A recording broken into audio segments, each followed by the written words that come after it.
dabaylo roob wata oo mucjiso ah oo ku dhuftay kabcada maalintii axadda ay ciidda ka horreysay ayaa daaha ka fayday mid ka mid a siraha qarsoon ee ku dahaarnaa marada madow ee xijaabka ee dahabiga ee ku hagoogan kabcada.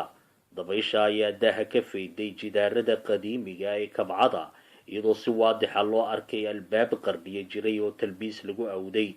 dad badan oo sawirada daawaday ayay yaab iyo amankaa ku noqotay, su-aalana ka keenay taariikhda albaabka la awday iyo cidda dhistay.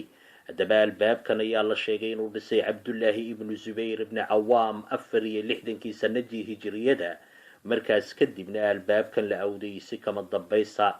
sidaasay tahay raadka albaabkan ayaa ilaa iyo hadda laga dheehan karaa kabcada, inkastoo wax badan dib u habeyn lagu sameeyey kabcada iyo masaajidka guud ahaan waqtiyo isxigxigay. arrinkan ayaa yimiday iyadoo bedel lagu samayn lahaa dahaarka madow ee dahabiga ee hagooga kabcada maalinta isniinta ah.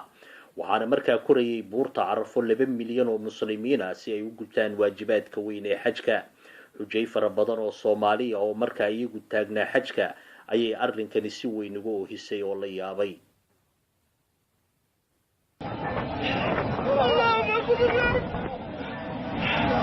لا إله إلا الله dadka masaakiinta odagaa dhulkaasi yaalla.